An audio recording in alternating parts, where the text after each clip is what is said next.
Now, welcome to the panel. Lovely to see you both this morning. Good morning. We'll start off with the Labour WhatsApp row. Yesterday, Health Minister Andrew Gwynne was fired after offensive comments made in a WhatsApp group since 2019.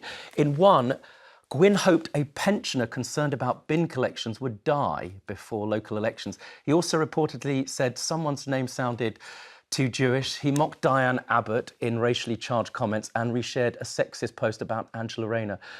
Gwynne said on X, "I deeply regret my badly misjudged comments and apologise for any offence I've caused."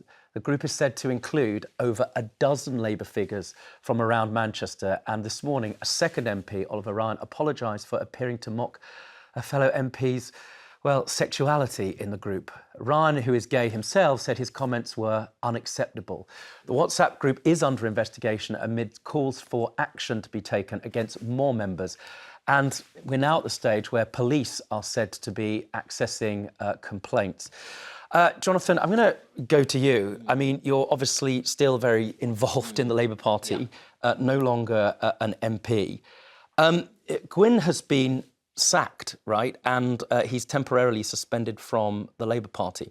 Was Keir right to do that? Yes. I mean, Andrew, the comments in that group are utterly unacceptable. The joke about the pensioner was a tasteless joke, but the other comments, completely unacceptable. He's been sacked as a minister. He's been suspended from the Labour Party. He's rightly apologised, it should be said. Andrew Gwynne has apologised, and rightly so. Do you know him? Yeah, I know him. Does this come as a surprise to you?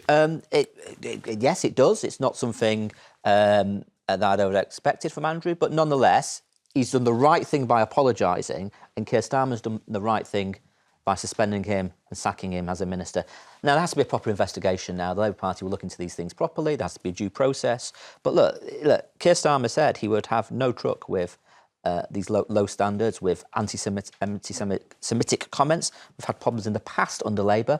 Keir Starmer put a lot of effort into dealing with that, and rightly so. But, isn't one of the worries here that it's not just him? There are other people on the WhatsApp group that don't immediately call this stuff out. They stay on the WhatsApp group. They could have left. They could have reported it. And that's one of the worries. When you're standing up to hate, you have to have zero tolerance straight away. I mean, is there a culture, do you think, perhaps, that this could be a moment where we start looking beneath the sheets and we see this sort of thing across the Labour Party? It's a joke. To be completely honest, I don't think he's done anything wrong. And this might be weird coming from somebody more on the right. I'm, of course, here defending a Labour politician. But I would say this about any politician. I mean, the fact of the matter is, somebody making a couple of jokes on a private WhatsApp group is not illegal. It certainly shouldn't be investigated in this way. I think it's rather silly. I think people have gotten way too sensitive in politics. And I think most people, to be completely honest, just get over themselves. You, I think, you know Andrew Gwynne for complete transparency. Yes. And that's not why you're saying the things you're saying. No, I mean, I would say this about any politician at all. And I think that the point is, anybody making a joke on a private WhatsApp chat, by the way, 5 years ago, in 2019, I think we need to be really honest here. Would any of us like all of our WhatsApp chats? I mean, I saw a bumper sticker the other day saying, if all of our WhatsApps between our close friends were ever disclosed, everybody would get cancelled. Exactly. But the thing is, really wait a second, just because I'm going to go to Yes. you, Jonathan. This isn't a private chat. This is MPs who are discussing business, right? And the business of being an MP. So surely having anything that's even vaguely racist or anti-Semitic is intolerable. So the comments are absolutely jokes, and I actually find some of them quite funny. I think saying "Dear resident, F your bins" is actually quite hilarious. I think we've got to be honest here about this. Many people make dark humour jokes. I don't believe that any of these politicians that were in this group chat are genuinely anti-Semitic or racist. We have to look at it. I'm not a in the pearl context. clutcher, but I mean, if you're an older person, for whom that really matters, it's not really that funny, is it, Jonathan? I mean, it's quite a difficult conversation because we both know Andrew, and he's in all our experiences with Andrew, he's always been a decent colleague. But I was a politician. I would not dream of posting things of that nature. I'd be very, very surprised if the Labour councillors I worked with were in groups, posting things of that nature. He's rightly apologised, Right. and Keir Starmer was right to deal with him. But you're right. I mean, this is like, you know, you just taking a step back from it for a moment. We do see, don't we, increasing stories of like WhatsApp groups of professional colleagues. I think there's stories about the police sometimes. That's what happens. This is freedom of expression. Why is the police getting involved? I mean, this is absolutely insane. I will also say, by the way... That's because a councillor has reported it, but you might be why? right about that. I'm sorry, but this is absolutely insane, and we definitely don't have freedom of expression in this country anymore. I'm really, really concerned about the fact that police are not investigating serious crimes, and we are instead focusing on private WhatsApp conversations. I mean, this is literally like the Soviet Union. Are we going to have the thought police now managing everything that we're saying in our head? This is absolutely insane. And by the way, just practically, Oliver Ryan, who is another Labour MP that has admitted to being on the group chat, has now come out and apologised as well, saying that he's made some comments that he deeply regrets.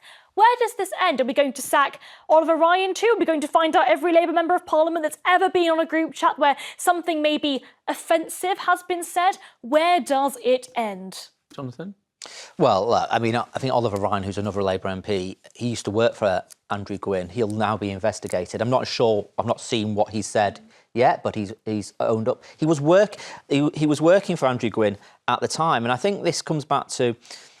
I'm not trying to justify his position, but I am making a broader point here that what do you do if you're the boss, that the person you work for, engages in this type of chat in a workplace? Listen, I agree with you. I think most people out there will, no doubt we'll hear from them about calling the police, but it's kind of about moral character. If you're a politician, you're in a WhatsApp group, and somebody says something which is racist or could be construed as that, right, your job is to go, I'm sorry, that's not OK. We expect that from our politicians, surely, don't we? But so many comedians make racist They're not jokes. comedians, though, are they? But this is the thing, he was clearly making it as a joke. I mean, is it only if you're a designated professional comedian that you're allowed to make racist jokes? But if you're not a professional comedian, you're not allowed to, it's off limits. I think we need to be serious for a second. A couple of jokes in a private WhatsApp group are absolutely nothing to write home about. And by the way, I'd say this about Nigel Farage, I'd say it about Keir Starmer, and I'd say it about Kemi Badenoch. I say it about any politician or any person in the public figure, as in public light. If you make jokes on a private WhatsApp group, this is absolutely not a big deal. Well, it's kind of work WhatsApp group. And just moving the story on a little bit, Jonathan, one of the suspicions here is that, you know, these tweets, not tweets, they were WhatsApp messages, forgive me, that would be a whole different kettle of fish. They are private messages that appear to have been leaked by the very left of the Labour Party. Is this sort of evidence of quietly the Labour Party at war with each other? Well, I mean, we don't know who it's been leaked by. That's been suggested in one of the newspapers today. No, I don't think it's any evidence that the Labour Party is at war. The Labour Party is united behind Keir Starmer. Keir Starmer has just delivered, he absolutely demolished the Tories in last year's general election. He's delivered one of the biggest landslide victories for Labour in our history. We are behind the leadership. We're getting on, or the Labour colleagues are behind the leadership. They're getting on with the job. I don't think the Labour Party is at war, not remotely. Well, I think what it does show is that this historic differences within the Labour Party. We've seen this since basically the 50s with the Gateskites and the Bevernites. They were basically the sort of centre-right of the party and the more hard-left Trotskyites effectively in the party that are genuine communists. I think that there are this kind of tension within the party, but it seems like Sir Keir Starmer is keeping it together. Yeah. It's interesting they've come to light now, and no doubt we will find out why, and we'll find out what happens in the next few days. And let's see if there are more politicians of either party in WhatsApp groups saying inappropriate things.